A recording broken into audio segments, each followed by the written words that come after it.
இப்ப இந்தியாவுக்கு வருவோம். இங்க இருந்து ஆரம்பிங்க. இதுதான் starting point. Censorship in India has taken various forms throughout its history.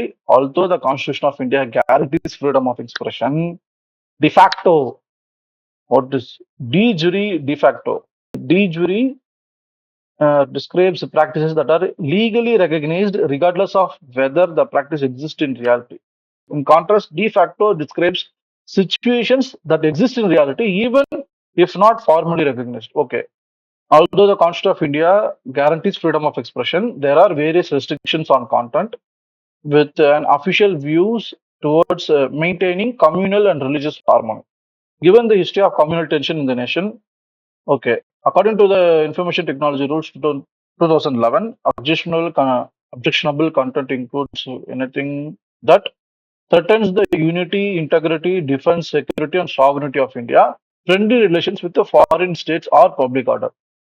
நீங்க கரண்ட் அஃபேர்ஸ்ல நீங்க இன்னொரு நியூஸ் ஒன்று பார்த்துருப்பீங்க. கேரளா கவர்மெண்ட், ஸ்டேட் கவர்மெண்ட் வந்து ஃபாரின் செக்ரட்டரி ஒன்று இருக்கு பாருங்க. இது ரீசெண்டா நடந்த ஒரு சர்ச்சை. எத்தனை பேருக்கு உங்களுக்கு தெரியும் தெரியல. வயநாடு இஷ்யூக்கு முன்னாடி கேரளா இதுதான் ஃபேஸ் பண்ணிட்டு இருந்துச்சு. Kerala government has appointed K. Vasuki secretary in Labor and Skills Department and an officer in charge of external cooperation. Not foreign secretary as widely reported, it's an external cooperation. This move has sparked controversy, some citing arguing that it violates the Indian Constitution's 7th schedule, which lists foreign affairs as union listed responsibility. Okay, the news நீங்க in case இதுதான் site தான் பண்றேன். In case உங்களுக்கு தெரியலன்னா இந்த news போய் படிங்க. So coming back to this thing, சென்சார்ஷிப்புங்கிறது எதுக்கு தேவைன்னா, because to regulate and have a hormonal relationship so that it shouldn't be threatened. Like what? It threatens the unity, integrity, defense, security, and sovereignty of India.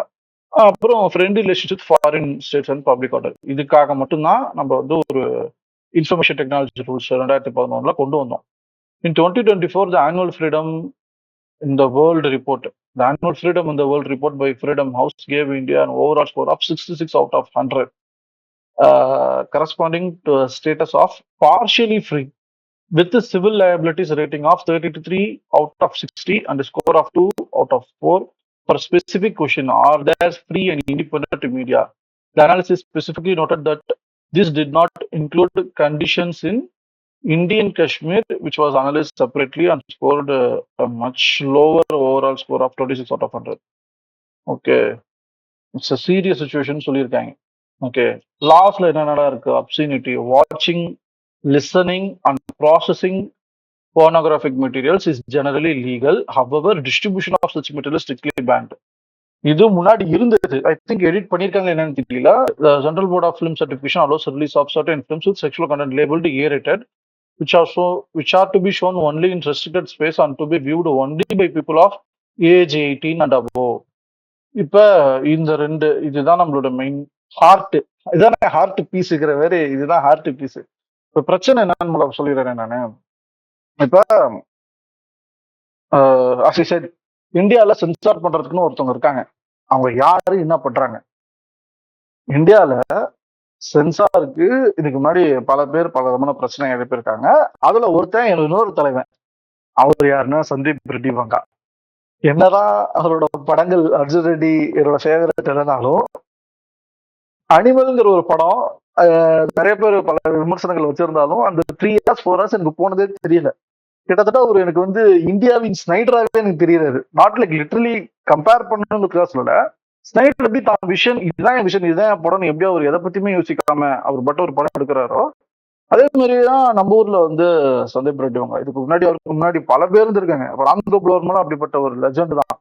அவரோட ரத்த சரித்திரம்லாம் பாத்தீங்கன்னா, part 1 part 2 பாத்தீங்கன்னா, just let me know what's your view அந்த film. நான் ரொம்ப enjoy பண்ணி பார்த்த படம் அதெல்லாம்.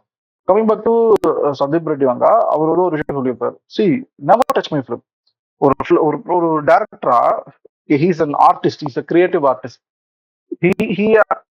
ஒரு பர்சனாவே, ஆர்டிஸ்ட் எல்லாம் தாண்டி ஒரு பர்சனாவே ஃப்ரீடம் ஆஃப் எக்ஸ்பிரஷன் கான்ஸ்டிடியூஷனல் அவங்களோட ரைட் நம்மளுது. ஆனா இங்க ஒரு ஆர்டிஸ்டோ இங்க ஒரு பர்சனோ அதை நம்மளோட என்டர்டெயின் பண்ண முடியல அப்படிங்கிற ஒரு டூ எக்ஸ்டென்ட் தான் நம்மளால என்டர்டெயின் பண்ண முடியாது, மேல பண்ண முடியல. அப்ப அதுக்கு என்ன பண்ணணும்? இப்ப இங்க வந்து ஒரு ரிலிஜியஸ் அண்ட் கல்ச்சரல் ஹார்மோனி இருக்கணும்னு ஆசைப்படுறது, அதுக்காக ரெகுலேட் பண்றது தப்பு கிடையாது. ஆனா அதுக்கு எதிராக குந்தகம் விளைவிக்கிற வகையில ஏதாவது ஒரு படம் வருதுன்னா அது நம்ம டிஸ்கிளைமர்னு ஒன்று போடுறோம். ஃபாரின் படங்கள்லாம் டிஸ்கிளைமர்ஸே ஒன்று கிடையாது. அங்க வந்து டொபாக்கோ ப்ராடக்ட் யூஸ் பண்ணலாம், ட்ரிங்க்ஸ் யூஸ் பண்ணலாம். ஆனா அவங்க வந்து ஸ்டாச்சுஷரி அட்வைசர்னு சொல்லிட்டு ஒன்று போடுவாங்கல்ல, ஸ்டாச்சுட்டரி அட்வைசர் நினைக்கிறேன். நம்ம ஊர்ல ஒரு ஒரு ஹீரோவோ நம்ம ஊர்ல வந்து ஒரு சிகரெட் யூஸ் பண்ற மாதிரி ஷார்ட் இருந்துச்சுன்னா ஸ்மோக்கிங் இஸ் இன்ஜுரியஸ் நம்ம வந்து போடணும். Okay, the statutory bodies, regulatory bodies in India. Okay, so this is a thing in India. நீங்க நிறைய பேர் நம்மள பல பேர் வந்து தியேட்டர்ல போட்டுன்னு படம் பார்க்கறது ஜாலியா உட்காருவோம். திடீர்னு ஒரு ஒரு ஆடு ஒன்று வரும். இந்த மாதிரி ரொம்ப நம்மள இம்பாக்ட் பண்ணக்கூடிய மனசை பாதிக்கக்கூடிய ஒரு ஆடு வரும். நான் தான் முகேஷன் சொல்லிட்டு ஒரு டைம்ல வந்துச்சு. அதெல்லாம் அப்புறம் டார்க் காமெடி மாதிரி எல்லாம் அடுத்து கடந்து போக ஆரம்பிச்சா அப்படி இருக்கக்கூடாது. அது அவேர்னஸ்க்காக கொண்டு வந்தது அப்படிங்கிறதுக்காக they wanted to stress it out. Okay, coming back to censorship எது சொல்லிட்டு இருந்தேன். அந்த மாதிரி நம்ம ஊர்ல வந்து இந்த மாதிரி டிஸ்கிளைமர்ஸ் நம்ம ஒண்ணு போடணும். நான் வந்து இந்த இந்த ப்ராடக்ட் வந்து இது பண்ணல, என்டோஸ் பண்ணல. படத்துல வர கதாபாத்திரம் அந்த ஒரு ப்ராடக்ட் யூஸ் பண்ணுதுங்கிறதுக்காக இது எல்லாரும் மக்கள் யூஸ் பண்ணணுங்கிறதுக்காக நான் ப்ரொமோட் பண்ணல. It's not an ad. Okay, Vijay cigarette பிடிச்சா தமிழ்நாட்டு இளைஞர்கள்லாம் கெட்டு போயிடுவாங்க. புரியுது, நீங்க அப்படி பயப்படுறீங்க. உங்களுக்கு அந்த ஒரு நல்ல ஒரு சமூக பார்வை இருக்கு. அதுக்காக விஜய் சிகரெட் பிடிக்க கூடாதுன்னு சொல்லக்கூடாது. விஜய் சிகரெட் பிடிக்க கூடாது, பிடிக்கிற மாதிரியே பண்ணாடி கூடாது அப்படி சொல்லக்கூடாது. சிகரெட் பிடிக்கிறது உடம்புக்கு கெடுதல். அட்லீஸ்ட் அதை விஜய் பேசணும் அதை பத்தி அப்படின்னு சொல்லணும். விஜய் படம் நடிக்க கூடாதுன்னு சொல்லக்கூடாது. படம்ங்கிறது வேற, சினிமாங்க நம்ம பாக்குற சினிமா இல்ல படங்கிறது ஒரு விஷயம், மூவிங்கிறது வேற, நம்ம லைஃப்ங்கிறது வேற. இப்ப ரஜினி சார் எவ்வளவு இடத்துல சொல்லியிருக்காருல்ல, இந்த மாதிரி இதெல்லாம் தலை சுற்றி போட்டுருங்க, எல்லா 2 இடத்துல பேசியிருக்காரு. அந்த மாதிரி குடியை வந்து விட்டுருங்க பேசியிருக்காரு.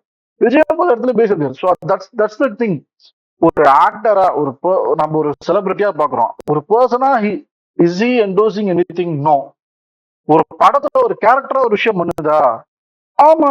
கேரக்டரைசேஷன்ங்கிறது எழுத்துங்கிறது வந்து ஒரு ஒரு நம்ம ஊர்ல டேரக்டர் நம்ம எல்லாம் டியூன் ஆயிட்டோம். ரைட்டரோடது இருக்கு. ஒரு கேரக்டர் எப்படி இருக்குன்னு ரைட்டர் டிசைட் பண்ணுவாரு.